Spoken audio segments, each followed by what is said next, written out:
Good afternoon and welcome to NSU Art Museum. I'm Bonnie Clearwater, Director and Chief Curator, and I'm delighted to welcome you here today.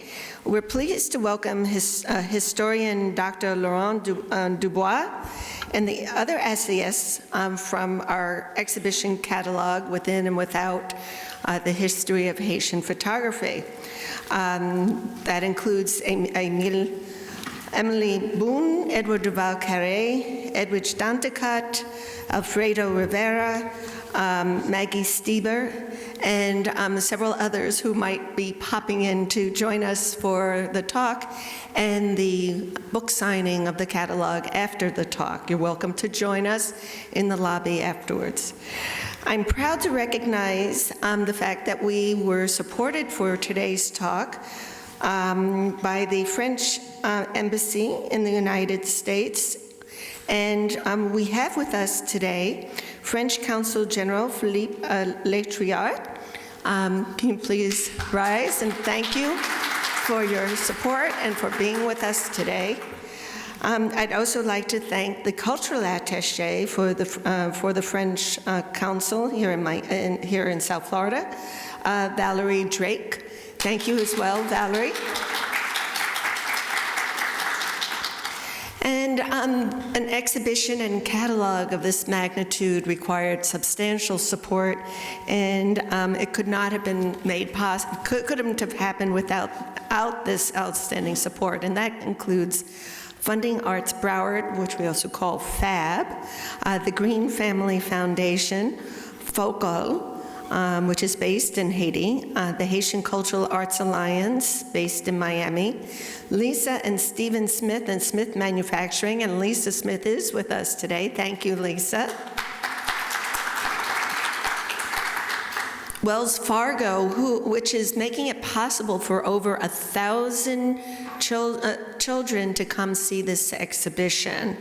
The Florida Humanities Council with funds from the National Endowment for the Humanities, and media partner Miami Herald Media Company.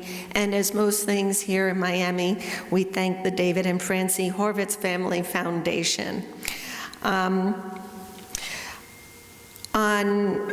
Thursday, September 17th at 6 p.m., please join us for the NSU series with Dr. Margaret Mitchell-Amand, another one of the contributors to the catalog, who will discuss cultural equity in the arts, a view from within and without. It is now my distinct pleasure to introduce our guest speaker. Laurent Dubois is Marcello Lotti Professor of Romance Studies and History and the Director of the Forum for Scholars and Publics at Duke University. He is a specialist on the history and culture of Haiti and author of Avengers of the New World, the story of the Haitian Revolution, which was published in 2004, and Haiti, the Aftershocks of History, 2012. His writings on Haiti have appeared in the New York Times, the Los Angeles Times, The Nation, and most recently, The New Yorker, in conjunction with this exhibition, which we're all very proud of. So please join me in welcoming Professor Dubois.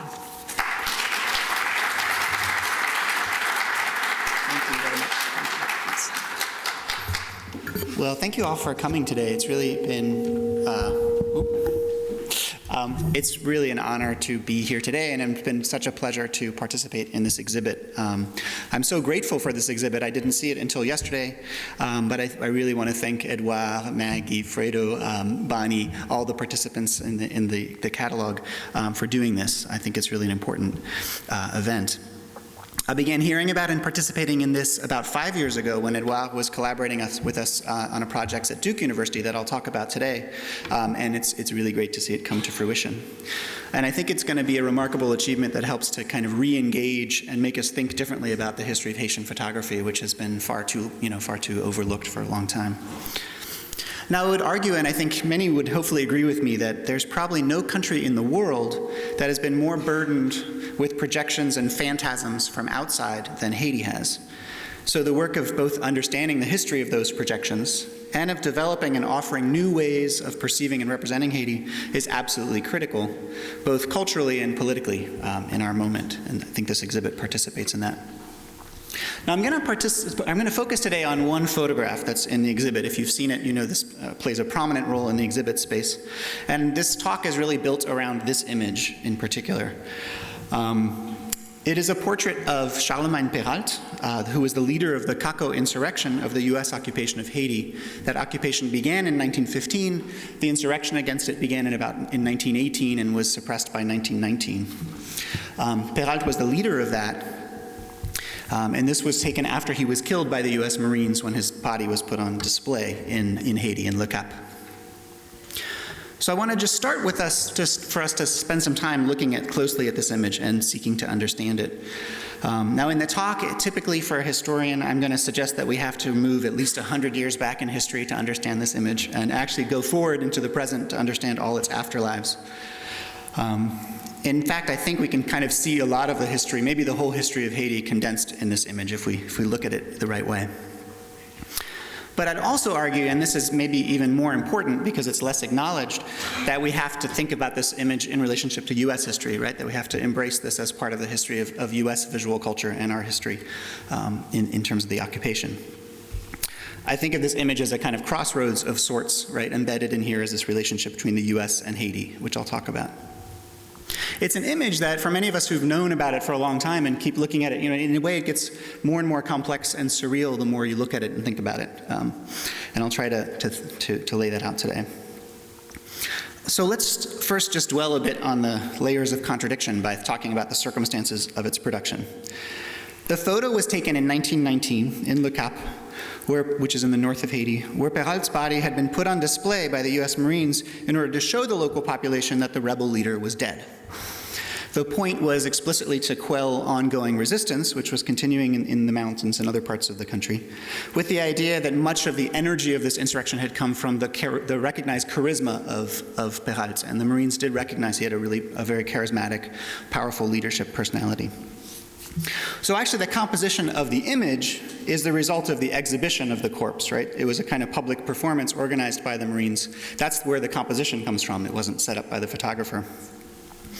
The photograph itself was taken by a Marine photographer. We still don't know his name. I still wonder if someday we'll find out who took this picture. It's possible. But we do have to wonder, and I think I always wonder when I look at this, couldn't those who both displayed the corpse and the person who took the photograph see so clearly what we see and what generations have seen, namely that here Péralte is clearly a martyr, right? Even a Jesus figure. He actually was 33 at the time he was killed. Behind him, although you don't see it in this image, but his banner was the Haitian flag, and atop it was a crucifix. So he actually carried the crucifix into battle. Now, on one hand, you feel like they must have seen this. They could not have missed it.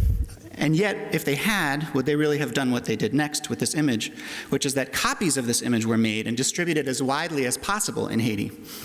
They were handed out and they were dropped from airplanes over the countryside, these same airplanes which had previously been on bombing campaigns and taken some aerial photographs that we see in the exhibit, actually.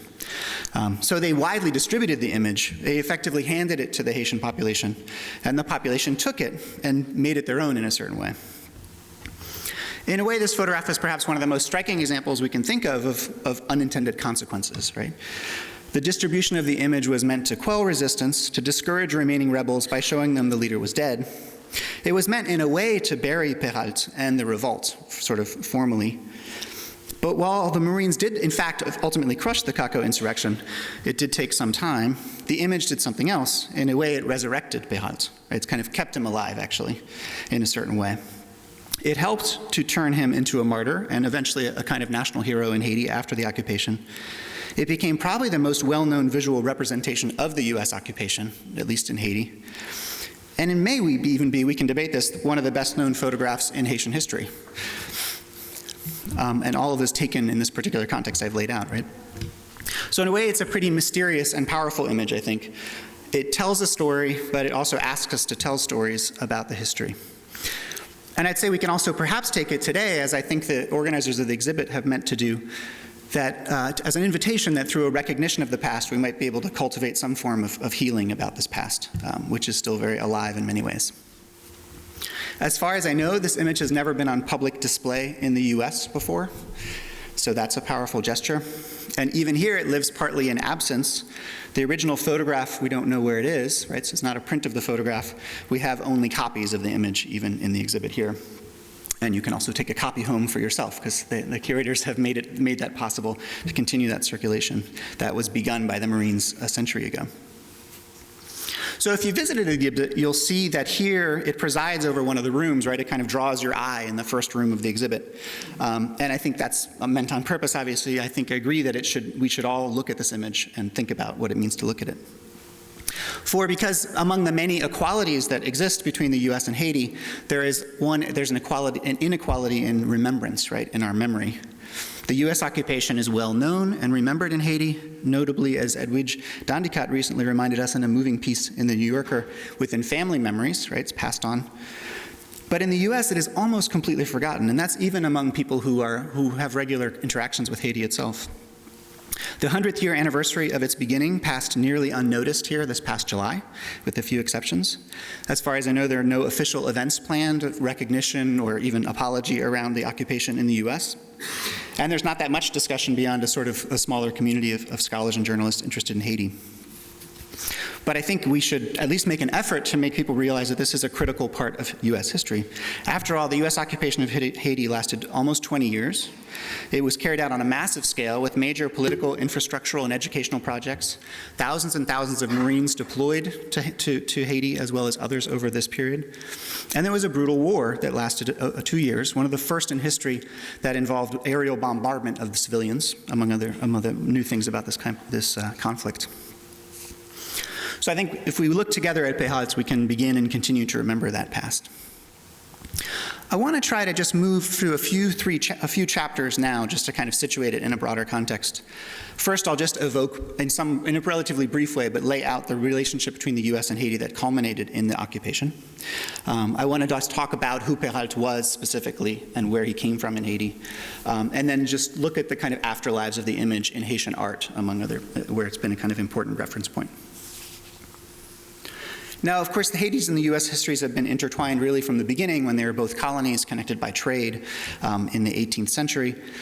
Starting after Haiti's important revolution in 1804, the kind of main response in the United States was one of fear on the part of the leadership. Jefferson, in particular, set up a policy of diplomatic isolation, of not recognizing Haiti, in this following all of the other European nations as well. But the US was the last nation to recognize Haiti. It took until 1862, so they pursued that policy longer than France, which recognized Haiti in 1825, but only in return for a payment of an indemnity from Haiti to France to kind of repay the former slave owners who had lost their property and their slaves during the revolution. And this indemnity, of course, famously created a sort of cycle of debt that lasted into the 20th century.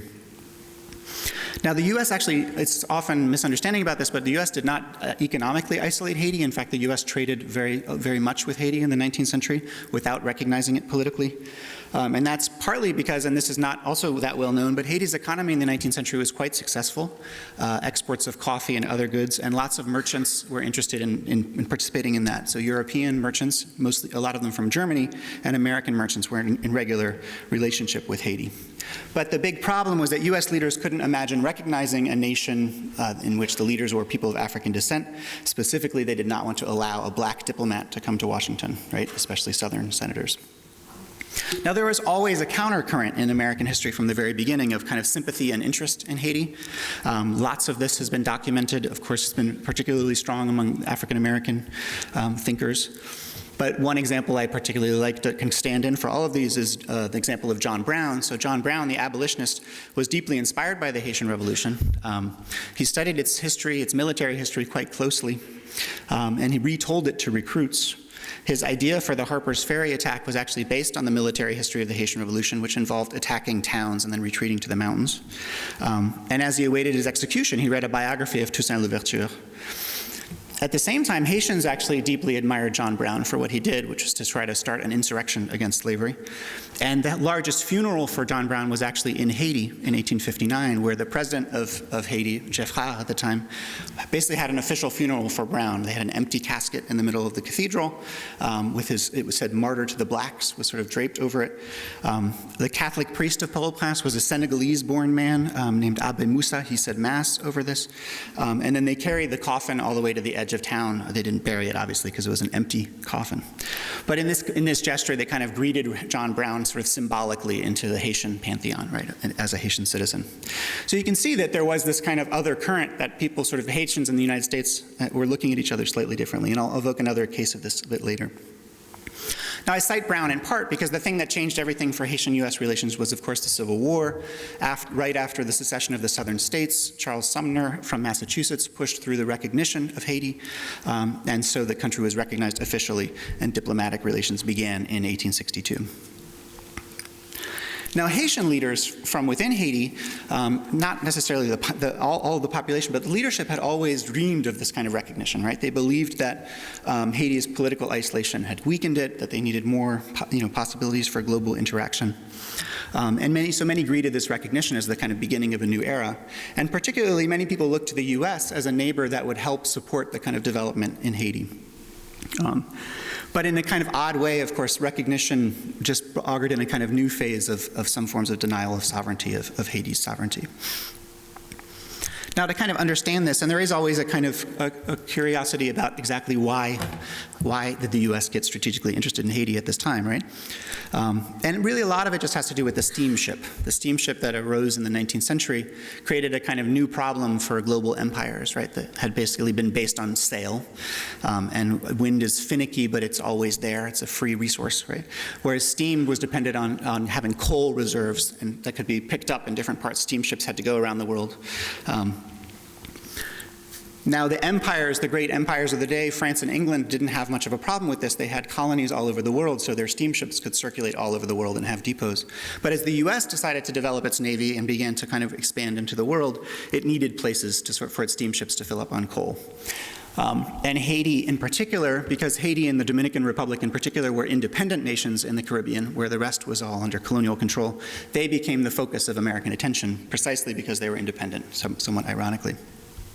And you can kind of see it comes clearly here, I think quite clearly, what's at stake strategically here. When you look at Haiti and Cuba, right, there's a little channel there, which is the quickest way to go from North America to Panama, which at that time was becoming of interest, and obviously eventually the Panama Canal was built there.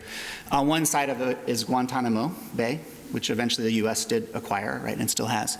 And on the other side is a place called Mole Saint Nicolas, which is a beautiful port in the north of Haiti, and which the U.S. began to kind of covet in the 19th century. And there were a series of attempts to get access to this. I'll just briefly evoke this, but the kind of one really fascinating moment in these Haitian-U.S. relations is that the ambassador in 1890s was none other than Frederick Douglass, so this abolitionist who had become an important political leader among African Americans, was named ambassador to Haiti, and he was given the task of trying to acquire Mole Saint Nicolas for the United States. And in that role, kind of dialogue with Antenor Firmin, who's here on the left, who's one of Haiti's great 19th century intellectuals, this major thinker who wrote a book called On the Equality of the Human Races Against the Racist Science of the Day. And essentially they kind of had a showdown around this. Frederick Douglass, I think, was in fact quite uncomfortable with the way the U.S. was going about this. Eventually Antenor Firmin said no and kind of refused this, so the U.S. was rebuffed. But it's kind of fascinating to think about these two people sort of put in that position of negotiating that. Now, the U.S., of course, everybody understood in Haiti how powerful the U.S. was becoming, how important it was, that there was a kind of inevitable role the U.S. would play in Haiti. And there were kind of optimistic and pessimistic versions of how Haiti would react or would interact with the United States. A traveler named Samuel Hazard traveled through Haiti in the 1870s, and he encountered in rural areas, he kind of encountered a lot of hostility towards Americans, asked this kind of perennial question, why do you hate us, kind of asked. And the Haitians he talked to said basically that they feared that the United States was going to come in and re-enslave them and take their land, right? That the U.S. was, as a racist country, was going to come and re-enslave that Haitians. And there was this kind of perennial fear dating back to the era of the Haitian Revolution and after, that foreign powers would come back and try to take control of Haiti, right? This sense that if you allowed foreign powers to come in, the autonomy that Haitians had built for themselves would be taken away. At the same time, a lot of elites in particular saw that the U.S. as a source of investment, as inspiration, and kind of hoped for a kind of interaction where the U.S. would sort of help Haiti, including Antenor Firmin, who wrote a long book that was essentially a letter to Roosevelt, talking about sort of hoping for this kind of a positive relationship between the two countries. Now, during this period, the other thing that really started to change was the banking system in Haiti, and it's really through the banking system that the U.S. entered into Haiti. From the 1825 indemnity, Haiti had been essentially, so the French banks had essentially controlled Haiti, so the National Bank of Haiti was actually a French-controlled bank. And increasingly, U.S. banks got involved. They were interested in investing in Haiti and railroads and others. And over the early 20th century, these banks kind of become closer, more and more under U.S. control. There's a kind of striking event that happens in December 1914. There was an increasingly serious debt crisis in Haiti, and the government was not paying debts. At one point, the U.S., before the occupation, U.S. Marines went in and took the gold reserves out of the National Bank of Haiti and took them out of the country and brought them to New York. This is something Haitians will often recall as a kind of particular moment of a kind of international robbery of sorts, basically as a way of sort of assuring the payment of debts. But it was the really early sense that this occupation might happen. And you get a sense of how the U.S. sort of saw the Haitian state and the banks there. Part of the context, of course, of the occupation was just World War I. There was a large German colony in Haiti, and that was one of the strategic justifications. There was a concern that Germans, in the context of the war, would sort of use Haiti as a base in some way. And there was indeed a series of really violent overthrows of presidents and regimes between 1911 and 1914, which also provided a justification. But a lot of what was going on behind the scenes is that the United States was increasingly just present throughout the Caribbean, in building sugar plantations and throughout the region. And there was an interest in Haiti becoming part of that kind of circle of power of the United States. Now, it's striking that the night of the occupation, when the U.S. went in, there was actually no resistance. There's 2 people killed on the first night. One is an American soldier killed by friendly fire, killed by other American troops. And there was one lonely Haitian sentry who wouldn't give up his garrison and was killed by the U.S. There's a kind of one sort of man who stood up that day. But relatively soon, sort of, there was some more resistance, and Charlemagne Péralte kind of enters the record at this point because he was one officer in a garrison in the South who refused to take down the Haitian flag and refused to serve under the U.S., and then was sort of dismissed and went home. So there was some kind of resistance that emerged. And in a way, the Haitian elite, at first, a lot of the members in the Haitian government and Haitian elite sort of believed that the U.S. would come in, would help reestablish order, maybe help with infrastructure. But what happened instead was a kind of conflict very quickly over the terms of that occupation. One of the major sticking points was that the Haitian Constitution had, since 1805, had a provision outlawing foreign whites from entering and acquiring land. This was set in the Constitution as a way of basically preventing former slave owners, French slave owners, from returning and kind of reacquiring land in the country. It had remained and had been considered a kind of bulwark against foreign intervention. It also prevented a major obstacle for U.S. interest in the Caribbean, and Haiti in particular. And so the U.S. wanted to change that the provision of the Constitution. The Haitian Parliament refused. The U.S. basically dismissed the Haitian Parliament and began governing much more directly. At the same time, the thing that really kind of triggered the revolt that brings us back to Péralte, I'll go back to this map in a second, was the use of forced labor. So the United States had decided that they wanted to improve the road system in Haiti, both for military and economic reasons. And there were provisions on the books actually in Haiti to allow for forced labor. They had not really been used very often, but the Marines began to apply these and essentially began rounding up people in the rural areas to build the roads. And for those who had predicted that if whites came back and kind of reoccupied Haiti, people would be re-enslaved again, this was exactly the illustration of what had been feared, right? So you had these kind of, this quite brutal kind of rounding up of people forced to work in conditions. A lot of people died in very bad conditions working. So this is really what spurred on resistance in the rural areas. I mean, I should say, and I'll talk about this in a minute, the key here was, I mean, the relationship between the city and rural areas had always been a difficult question within Haitian politics. So this takes us back to Peralt, right? Peralt, as I had said, had resisted the US at the beginning, had been dismissed from a post as an officer. He's a really interesting figure because he tells us a lot about a kind of key group in Haiti that actually we don't often talk about enough, which is people who kind of occupied this terrain between the sort of strongest elites in the center, the holders of power in Port-au-Prince and other ports, and then the rural population, which was mostly relatively poor, small farmers.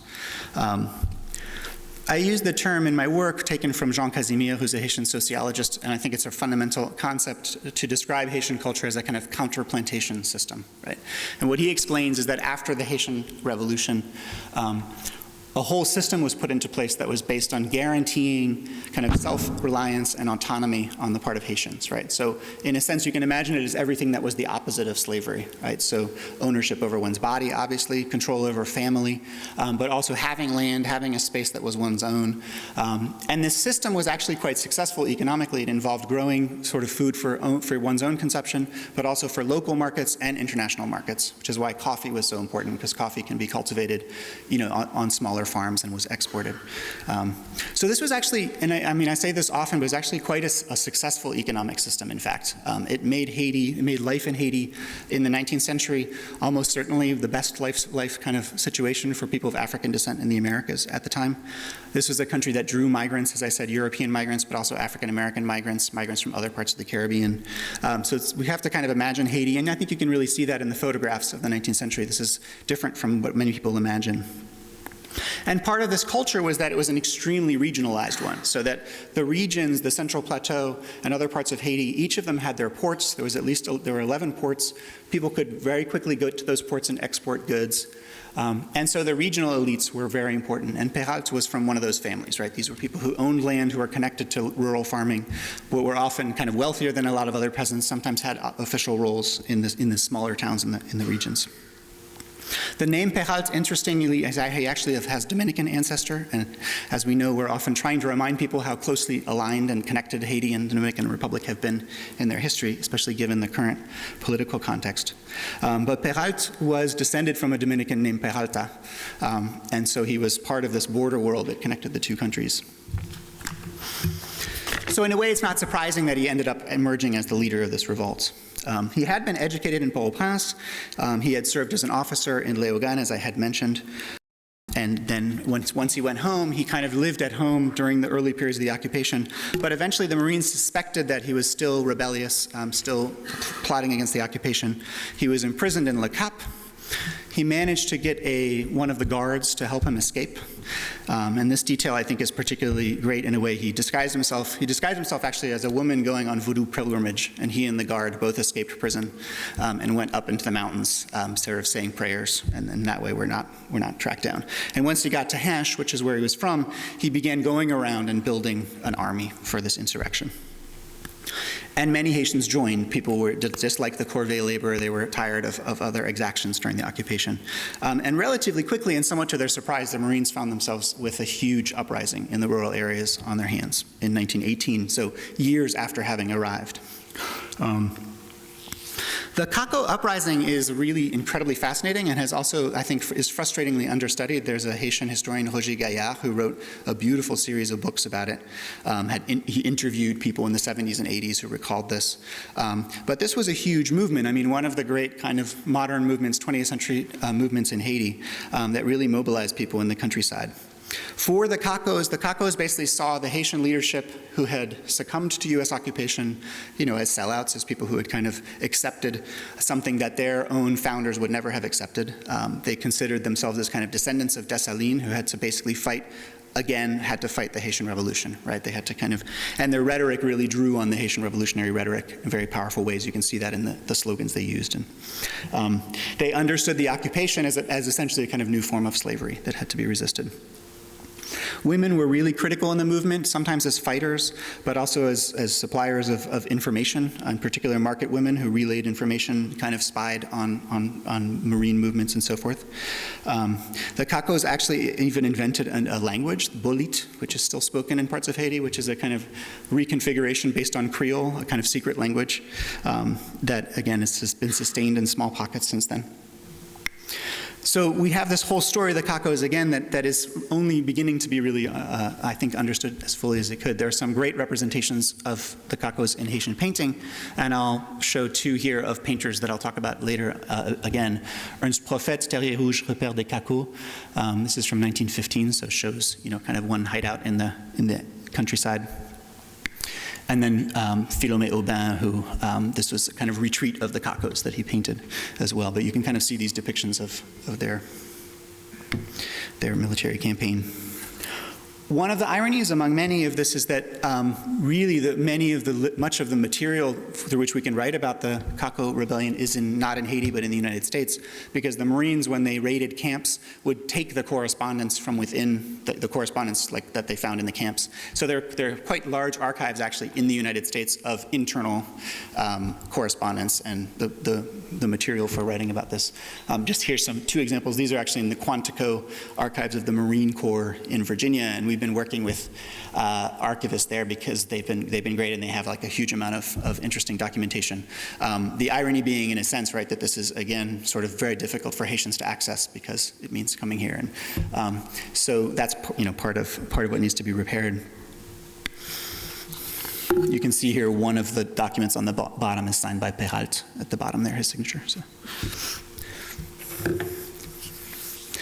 Now, the campaign against the U.S., against the Cacos by the U.S., was one definitely of the military power of the United States far outstripped that of the Cacos. They had airplanes, machine guns, a kind of higher firepower. At the same time, the guerrilla warfare tactics did wear down the Marines and made this a very difficult conflict. As I said, the Marines did start using bombing. This was a very early use of bombing. There's a few other slightly before it, but this is one of the first in U.S. history. In terms of our military history. Eventually, there was a plan. The plan was made that to assassinate Peralt would be the best way to quell the uprising. A Haitian named Jean-Baptiste Conzé, his name is sometimes still evoked when people want to insult each other in politics in Haiti, helped the Americans get into the Caco camps, kind of infiltrated. 2 Marines wearing blackface snuck into the camp at one night, managed to get to Peralt's camp, and shot him at point-blank range, and then sort of took his body out. So that's how he died. But then the story of this photograph began, right? Because the Marines felt that it wasn't sufficient to have, just ended his leadership, but that they had to kind of prove it, right? And they understood that he had this kind of legendary status throughout the country. And it's true that the Cacos had carried out various raids that really surprised people. At some points, they just went right into the middle of Port-au-Prince and had raids. So there was a kind of sense that they had capacities that surprised everyone. They brought his body down the hill, and there's a lot of accounts, again, mostly collected by Roger Gaillard. People remembered this procession with this body. One resident who was a friend of Peralt's described how he watched this procession come through and was penetrated with sadness. All at once, he said, "My hopes and those of my comrades had collapsed. The Americans would not be chased away." Peralt was then brought into Le Cap, where this photograph was done. The Marines actually officially identified his body by comparing it with the information they had from when he was in prison, his height, his weight, his scars. And then they kind of asked, or invited, probably is not the right word, but required local residents to come and see the body. Among them was the man who had helped him escape a few years earlier, who was now in prison again, the local priest, et cetera. So they kind of asked sort of leaders of the community to come and see this as well. But interestingly, the problem of Peralt's body really kind of worried the Marines for some reason. I mean, I think we can understand why in some ways. They were a little bit obsessed with his body. They feared that the Cacos might take back the body for some reason.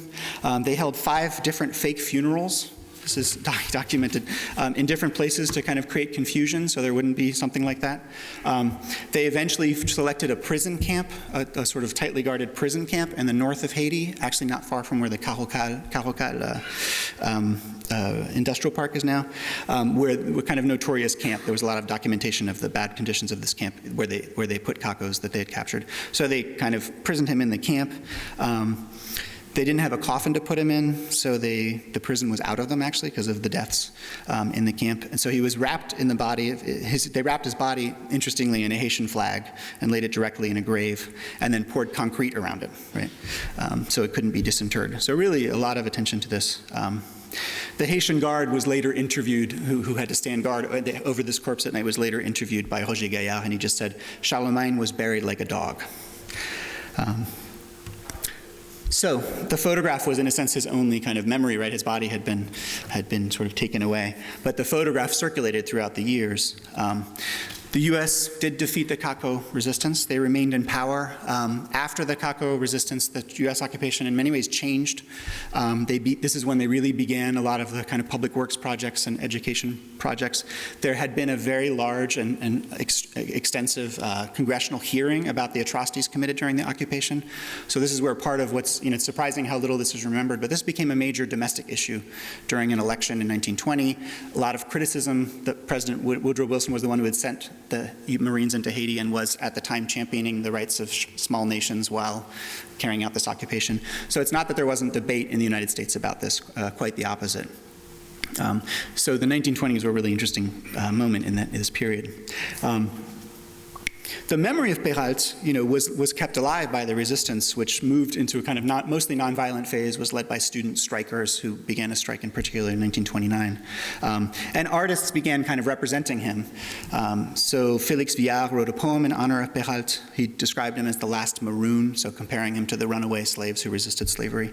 The publication was illustrated with a sketch based on the photograph, on the marine photograph. So during the 1930s, you already have this artistic representation. Then in 1934, when the U.S. withdrew, they took his body, his bones out of out of Chabert, out of this prison camp.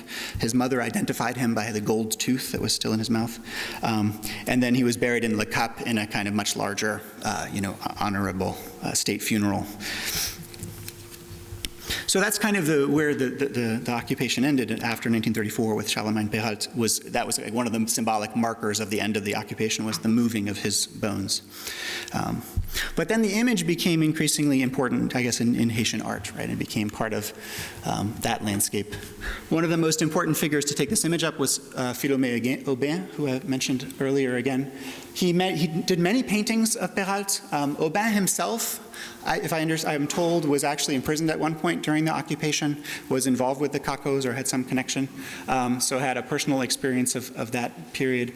So he painted this series of images where, in a sense, what he did was to kind of draw out, in some ways, what's kind of already latent in the image, right, and name it, right? Call this a crucifixion, make him into a kind of a martyr for liberty, and you can see this. He also added sort of the portrait of his mother looking on. Here, the Haitian flag, of course, is bright red and blue and kind of stands out. Though this painting was done in 1970, there were paintings earlier, which is important to note because the painting I'm about to show references one of the earlier versions of this. This is a kind of really interesting one, which is Ernst Prophète, again in 1950, clearly based on one of Aubin's paintings. The chronology here is still, I think, a little mysterious. But here we have, essentially the painting itself turning into a kind of new version of the crucifixion. So there's layers and layers here. The mother is still there, but you have the kind of more contemporary population of Haiti hoisting up Peralt. And this is one where I'd love the thoughts about, how to interpret this image exactly. I think there's a lot going on here in terms of what what Prophète is trying to do. And I think if we put our minds together, there are probably there may be other representations of this sort of in circulation. This I actually found, it was in Jonathan Demme's painting collection, which was sold last year. So let me end with just a few thoughts about what it means to look at this photograph today from our perspective. Can we use it to nourish a different kind of understanding of Haiti in the U.S., a different kind of future? We did try to answer that question in a work that Edouard and I and many others collaborated with at Haiti. Edwige also was there and visited and saw us working on that at one point. This is a piece called Haiti, History Embedded in Amber. I'm excited to show it here because it's actually was directly inspired by the piece that's in the elevator well here. So when Edouard came to campus and said, why don't we make a work of art, I have just the plan for this. He knew he had made this resin-based work here, and we used the same technique as well. So this is the final product that was installed in the Humanities Institute at Duke University, in the kind of our main hall there. And each of these is a resin block about the size of those in the elevator area. I'll just evoke one because it's a way of getting back to what I try to sort of think about cultivating. What are the different kinds of relationships we can imagine between Haiti and the United States? As Edouard discovered when he came, in the middle of Durham, North Carolina, there's a neighborhood called Haiti, which was founded in the 1860s, 1870s by African-American migrants who were moving into Durham, explicitly because at that time for African-Americans, Haiti symbolized, right, a place of autonomy, of dignity. So this neighborhood was named after the country. Many people don't really realize that in Durham today, but that is the genealogy. This is a map that shows, there you can see Haiti there in one part of the south part of Durham. And maybe even more interestingly, there's a church in the middle of this town, in the middle of this part of town, an AME church, and the African Methodist Episcopals had actually been involved in Haiti since the 1820s, were part of a migration move on the part of African Americans. And on top of this church, there's a metal sculpture, which is this, which is a beautiful sculpture, but also very clearly a Voodoo symbol of Erzulie, the goddess of love. I mean, there's a lot, it's a very detailed kind of evocation of a veve, which is the kind of, the vivera symbols that are drawn on the floor of Voodoo temples. Still, we haven't figured out how this got here and what the relation, how this process of this coming, but it's on top of this church in the middle of a neighborhood called Haiti. So you can see here that there's all kinds of connections between these two places that are in our landscape. Edouard and I collaborated on one piece based on that. That's the veve in the center, and these are other veve of Erzulie. And down here we put one of his famous paintings showing Erzulie being stopped by the Coast Guard, attempting to come in the United States. Now the other piece that, in fact, one of the ones that we worked on from the very beginning was a Perrault. When we began this project, we understood that the Perrault image had to be in there somehow. I had done research among these collections, and this is one of the most interesting documents I found from the US occupation period. This is actually a prayer that was on the body of not Perrault, but Benoit Batraville, who was his second in command, and he took over the insurrection afterwards. And he was wearing it when he was later killed in combat with the Marines. And this was taken to Washington and as part of the National Archives in Washington. So this was a prayer, a kind of Catholic prayer that he was wearing on his body at the time. And so that always, was a strike. You can kind of see it's from the National Archives. And this piece, so we took this image, of course, and then the Aubin painting and kind of made this piece. It was, of course, Edouard's insight to always remember that this is a corpse by putting in flies, right? I remember yours. Just to not forget the kind of death at the center of this. Let me just conclude. I would say that in a broader sense, our ability to continue to return to this image is a reminder on some level of just the power of photography. This photograph had the power to capture a moment, but it also shows how much an image can be reproduced and transformed through history, right? That people can make the image into lots of different things.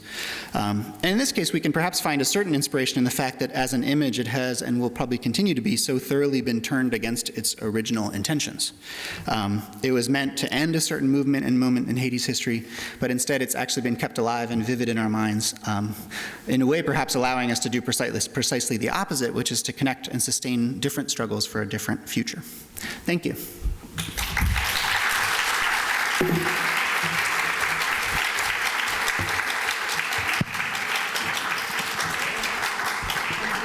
So I'm happy to take questions if there are any. And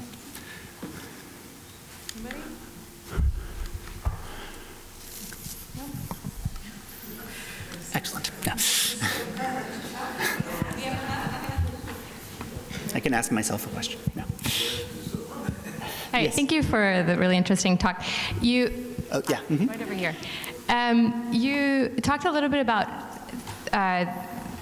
people who came to see the body, right? Yeah. And a little bit about the photographer, but I'm wondering how quickly or how slowly the photograph spread. Was there censorship? Because it's a very poignant image, but it's also somewhat morbid and could have obviously Right. inspired counter-revolutions. So. Yeah. I mean, I think that the image was, we actually don't know a lot about this, to be honest. I mean, Emily and I were discussing this yesterday. Like, I don't know that I know in the archives, for instance, of an example from the period of what it was reproduced by. I mean, this was a period when they were beginning to reproduce. I mean, you were telling me this yesterday, Emily, right? Sort of flyers used during World War I. And so the idea of spreading reproductions of stuff was there.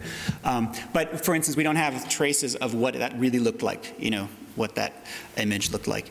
And, again, maybe people will find that. I also, so there's a lot of questions about exactly how that was done. It is also the case that, so the phenomenon of photographing the dead bodies of enemies was actually fairly widespread. So a historian who works on the Philippines, where the US occupied during this period, they apparently did that as well. Some of this, I think, in the DR, Emily was telling me as well. So actually, there's another thing to be done, which is to understand that this was in some ways pretty embedded in military practice.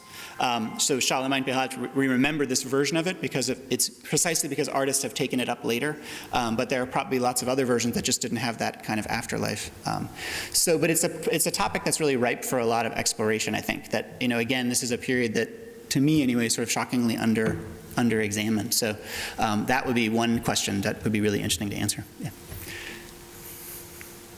Did you have a question, Maggie?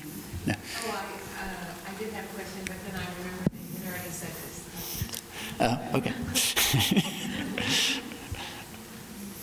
From what I understand also, it wasn't the first time that they were distributing aerially this kind of image over the landscape. We wanted to have a recording instead of video. If I'm not mistaken, wasn't it the first time that the United States used, that kind of it's propaganda, using airplanes, because this is quite early on, to disseminate, an image of the sort all over a landscape, to make sure that everybody in Haiti would be aware that this man had died and Right. So. I mean, I think, again, I think in World War I this was used in Europe, right, that different Europeans did. But I think that my understanding is that those were usually textual flyers, right, sort of things that, but I think this could be the first time of using an image, if that's the case. And I think that's really really interesting. I mean, what you see at work here partly is that much about the US occupation was sort of Marines had their idea of what Haitians were like, what culture was like. And it's pretty fascinating if you read, and you can go online and read it's an 1,000-page, the congressional hearing on the Haitian occupation and the Dominican occupation is about 1,000 pages. And Haitian activists came up and testified, and they brought in Marines. I mean, they did. It was for months in Congress they talked about this. But what sort of happened in the process was that they recognized that there had been atrocities or that certain things were done against Haitians, but essentially blamed that on the Haitians ultimately, right? Kind of the conclusion was like, this is a place where people just act differently and they understand differently, right? So I'm the way that the Marines, I think partly there was an attitude about Voodoo and the relationship to bodies and so forth that made the Marines perhaps think this was going to operate. I think there's a kind of hall of mirrors a little bit in terms of what they were doing, because I still always come back to the first mystery, which is how could you make that mistake in a way? See, I'm saying everything about the image tells a different story than. It immediately. I mean, it does show that he has been killed, but it's everything else makes him in a sense more powerful, right? I mean, the idea is if this is a martyrdom, then the cause is just, right? I think that's what's striking about the image, right? That in a sense it makes the cause of opposing the Americans seem, I think, not less just, but more just in a way. If you see it in that way, if you're already supporting Pérat, if that makes sense.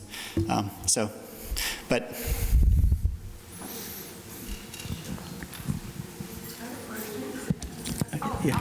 Hi, thank you so much for your work and this talk. I'm really moved by the moment that you described of his mother having to identify his body, and I was reminded of Emmett Till, and just that the image of that really was evocative for me. So I'm wondering if there's anything else in the archive about her role, response, in this whole ordeal, right? And also how that related to other women. And Right. you touched upon that, but if you could expand, that would be great. Yeah. Again, I mean, very few details. That a lot of this. So Gaillard is the source for so much of this because he looked at the archives, but he also went around, traveling around Haiti in the 60s and 70s, and just talking to as many people as he could. And there's a lot of testimony there. So there you do get the voices of women in this, who otherwise in the archives are quite marginalized, right? But there is a lot. Of course, this was. I mean, what this was, in a sense, was that there was. I mean, it's to try to imagine this moment where the Haitian rural culture had been, it had been going on for 100 years or so, and people had really established whole sets of communities and ways of living and all this stuff, right? And as we know still today, like Haitian women are central in the market and in the economy. So when when the U.S. came into that world, it obviously affected everybody. And so again, I mean, there's tons of stuff to ask about exactly how that operated. It's a huge turning point in Haitian history because this is really the first beginnings of out-migration from Haiti, really. I mean, there isn't much migration before that. This is the period when people begin to leave Haiti for the first time. And so that's, and why is that happening? Well, part of that is because certain forms of the rural life are kind of coming under attack, loss of land, the conflict. And I mean, it's interesting because there's other counterpoints. It's true that Sidney Mintz, when he worked with market women later in the 50s, they said, well, the occupation was good for us because it made the roads easier, right? So the roads were better between here and Port-au-Prince, so it helped us, right? So different parts of the country experienced it different. So, I mean, there's just a whole kind of social history of that period that I think needs to be written, and obviously, it's there, I think, to be found. But people haven't asked the question that much. People haven't asked that many questions about it in general, and the question about women in it, I think, has been really underexplored. Yeah. So. Yes, I'd like to know if the average high school student in Haiti today knows this story through this photograph? That is a good question, and I'm not sure that I don't know if I'd answer with great confidence. I mean, it's definitely a photograph that is known in Haiti and recognized in Haiti, and it's something that if you refer to, I mean, certainly like at the university level and when you talk to students, and it's in books, and it's, so I think the image is actually pretty familiar, and whether we'll get, I mean, that's what sort of interests me, of course, in the United States. It's a sort of shocking, so there is that kind of difference, right? And I think people would know who Peralt is at the very least. I mean, when there are political graffiti in Haiti will somewhat frequently evoke Conze, who is the Haitian who helped them kill, right? So so that, I mean, that suggests also, if you're going to write political graffiti that compares a politician to Conze, that only makes sense if a lot of people are going to know who Conze is, let alone Peralt, right? So that means that there's a fairly shared sense of this drama as, part of the national patrimony memory. Whether it's through education or more through for family histories or people talking, I think that's to some extent probably both, right? And maybe even more the latter. But this is not that long ago, and everyone in the country, again, I mean, part of it's that everyone in Haiti, it's a few generations ago, people all experienced this, right? It's not, and it marked the landscape in, it's visible in all kinds of ways. So in that sense, I think, it's talked about and it's recalled. And it's one of the, again, it's a curious thing in a world where the U.S. is so present in Haiti and where Americans are so present in Haiti, that really a lot of people just don't know about this. And so then you have this kind of strange thing where it's like, well, it seems like important information, right? So, just for the, yes? What I find interesting about this image is, in fact, there are two images. There's the body and there's the shadow of the body. That's true. And when I first looked at this image, I actually realized I was looking at the shadow of the body and not the body. Mm-hmm. So it's almost as if the shadow is an entity or a being in itself. Mm. And I wonder if any consideration had been given by you or others about the impact of this double image, and particularly the shadow on, perhaps, for want of a better expression, voodoo practitioners, and whether that would have been noticed as possible a representation of his spirit or something else at play. Yeah, that's a really great question. I mean, I don't think anyone has really thought that through, and I certainly hadn't till now, so it's a great idea. because the shadow, yeah, and it is striking. I mean, you're right. I mean, now it's true when you look at it, that shadow is very pronounced. It was, clearly, I mean, which tells us at least it was midday. Like there's something, it was full sun, right? The body, I mean, it gives us information about the moment, but how people would interpret the shadow. I mean, again, there's so many things in that image to read, that's a good thought. I mean, I think, again, it's been read as it's been, I don't know, I think, again, we can do a lot more with thinking through this one image. And I think what's so important about the exhibit, of course, is putting it in context, right? So it's also not just that image, but what the... Is there a monument to where his remains are at this time in Okap or someplace? I think so. I actually have never been to his tomb in Le Cap, which I think was, I mean, in 34 it was built as a kind of honorary, I mean, it wasn't just that he was moved to but there's I think a significant, does anyone know? Has anyone been to Le Cap Cemetery? So I don't know. I think I've seen a photograph of it, at least, but I think it was an older photograph, and I'm not sure what conditions it's in. But to be fair, I mean, there's an issue about this in Haiti too, like the question of to what extent the U.S. occupation of Haiti is going to be commemorated and how it started. There were events this year. People were debating this in Haiti as well. But it's also a complicated memory for a lot of reasons as well. I mean, partly, the collusion, the kind of collaboration, the attitudes towards the occupation are very varied. So I would say Peralta is kind of remembered, but the details of exactly, and because the thing about the Cacos is they were also fighting, the Central Haitian government, and what Cacos had fought before the occupation was these were regional armies that had fought the central government. So there is a way in which the also, digs in and continues ongoing internal divisions within Haiti that are still with us today. So in that sense, it's incredibly important within the country as well. I think that history can help nourish a question about politics. This is, of course, I mean, François Duvalier was very much the product of the U.S. occupation. The 20th century history of Haiti is incomprehensible without understanding what happened during that period. So, There was a state, in 34, 35. Right. Yeah, that's what I mean. So I know there was a state funeral, and at that moment, when he was buried, they built a large, I mean, it has his name and that kind of stuff. But I just don't know what I'm wondering to myself. I don't know if it's maintained, if it has been, in any way expanded or. Stamps also, I mean, the issued stamps to his When was that? That was about 5 years, 6 years ago. Okay. So. I mean, he's quite present. Right. I would imagine, I mean, there's been a movement for monuments, like they're trying to build a monument at Marche-à-Terre, which is where the Marines killed protesters in 1929 or 1930, that began kind of the end of the occupation. So I mean, if there's a moment, it would probably be at this period. And, in 3 years will be the 100th anniversry, or 4 years will be the 100th anniversary of his death. So it's going to be really interesting. And I think it would be great, obviously, for institutions here and for just a participation in how to remember this event. I mean, again, Edwidge's essay in the New Yorker was a great kind of reminder, but there is a kind of a real silence, I think, in the States about this that's unfortunate, because it also just teaches, it's really important to understand this even if you're not interested in Haiti, but just interested in what it sort of tells us about the U.S. during that period. So, and all the service, I mean, again, all these soldiers who went there had their own experience, that it's a whole period, right? So anyway, sorry. It's extraordinary. I mean, statement-wise, I'm so proud to be Haitian, because the duality in our culture, just how they can take something, take something so negative and flip it and make it so positive.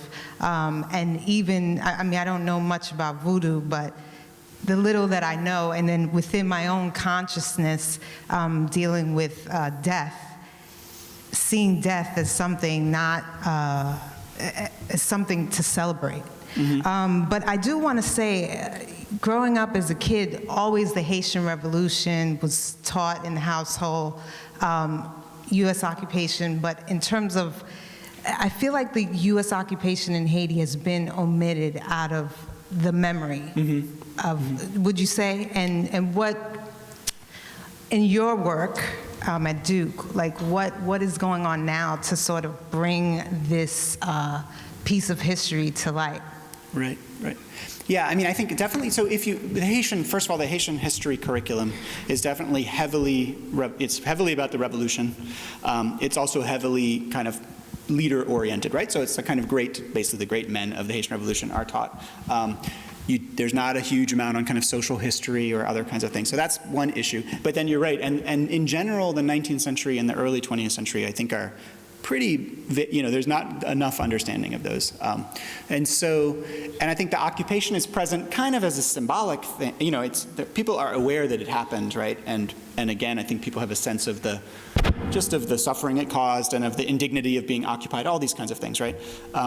But beyond that, I think, again, really understanding it takes a different kind of approach. And again, it's not for lack of resources because, Roger Gaillard is not translated into English, but it's an incredible, they're written like novels too. They're these beautiful books. So it's like there has been work done to really tell the story. Today, we're partly, a couple of things I think need to happen. Part of it is just to make available the materials, right? So the materials are really amazing, and to read, Perrault's correspondence, his speeches. This was a really, compelling political movement. It was very grassroots. They had big meetings to decide on strategy in the countryside. It embodied a lot of, I think, this kind of sense of how Haitians wanted to organize. And the symbolics of it are really interesting. So there's a lot of material. And I think partly just to make those, we've been trying to digitize materials that are in the marine libraries and that kind of stuff and get access. Those collections are really huge. So there's material, here's just like a poignant example of this. One of the things that ended up in Quantico is drums because the Marines sort of suppressed Haitian Voodoo. And the point that they were supposed to gather drums and burn them and gather material and burn them, but sometimes they just took the stuff. And so there was a fair amount of drums that came home with Marines who came, and then later they went into this Marine archive. So there's a room with ritual drums, asotor and these kinds of things. And it's not something they necessarily even really want to have, but it's kind of ended up there. Projects to try to see whether some of that could be brought back. Could it be, could this period be, I think, again, what's been done in this exhibit, just in terms of putting the images and the photographs, I think is really important. So, but there can be so much done, and I think as more people get interested in it, hopefully there will be. There's certainly lots of efforts going on at the university level in Haiti, workshops, groups, events, so it's by no means is there not efforts being made, but it's sort of a struggle to figure out where to begin, I think, so. Thank you very much for your discussion today. I just wanted to ask a question in terms of how did the Haitian occupation, the U.S. occupation of Haiti kind of restructure Haitian politics? Mm-hmm. I know you touched on it a bit, but I wish you could go into a bit more detail. Thank you very much. Yeah, it had all these profound consequences. And, one of the big interventions on this is Michel Rolfe-Truot, who is a great Haitian anthropologist, thinker, wrote a book called Haiti, State Against Nation. And he has this kind of argument. There's a couple of key things. And it wasn't that the U.S., some of these things were happening before and were deepened by the U.S., so it's a complicated thing. But one of the key things was the centralization. So the Haiti of the 19th century worked, I would argue, because it was thoroughly regionalized. And that's because if people are producing on small farms, on relatively small places, and need to kind of get access to markets, having regional ports, and everywhere in Haiti is not that far from, some places are further away, but most places are relatively close to ports or the ocean. So what you had was these thriving ports with all these, and that really fundamentally changed during the occupation. What the U.S. wanted to do was to regularize the economy, centralize it in Port-au-Prince, partly because that way you could make sure that customs, people paid their taxes, right, which was not happening in the 19th century. It was that people were trying, but they wanted to control the economy, and so they centralized it, right? And then the idea was to make this nice network of roads, and again, that's how the revolt broke out. So that was huge because that's it's a fundamental shift in terms of how Haiti was constructed, and we can see what that's meant. That Port-au-Prince has grown and grown and grown, and rural areas have had more difficulty. I think that's totally fundamental. And the other thing is that they created, really for the first time since the revolution, a centralized army. Because the 19th century Haitian armies were really dispersed, and in a sense you could basically raise an army in the countryside, but the central power didn't really have the monopoly of force at all over the countryside. And the U.S. occupation created the Garde d'Haïti, the gendarmerie, and then the Garde d'Haïti. Sorry, I keep doing this. They created they created this army that is the origins of the modern Haitian. I mean, the modern Haitian army has its origins in the, in that occupation period. And as we know, the Haitian army has been, has played a very important political role, to put it mildly. So those two things are kind of the main areas I would put, and they're connected in a certain way. But I mean, the question of the 20th century has been, partly it's been this decline of the rural production, right? I mean, Edouard and I were talking about this today. But Haiti is, for most of its history, was a country that produced all its own food and exported quite a bit of food. Really, and it's by the Duvalier period where that kind of begins to shift. And it's sort of crazy that it's a country that now imports at least about half of its food. But so I think, and between the political change so I think the key is to understand how this changed kind of rural life and therefore urban life in Haiti. The other part of it, and I'm sorry, I know I'll stop, but is the cultural, this is the whole, and this is what people have, I think, worked on really beautifully, which is that the cultural movements that emerged in reaction to the U.S. occupation, because the U.S. occupation kind of deeply shook the Haitian elites, Haitian cultural elites, et cetera. Because, it's like you can kind of see, like, what the question Dessalines is asking is, like, how did you let this happen, right? What have you done to allow these people to come back and take control of our country, right? And so there was a lot of self-questioning, which is, what is it about our culture that has allowed to happen? And that led, again, to indigenism and to a kind of new movements, new art movements, and a whole amazing flourishing of cultural life. That has... Yes, I'm you. Sorry. So anyway, that's, I think, quite another part of it. And of course, Duvalier's identity was wrapped up in that, and his sort of deploying and manipulation of that is part of his thing as well. So anyway, thank you. And I should probably do this a few more times. Yeah.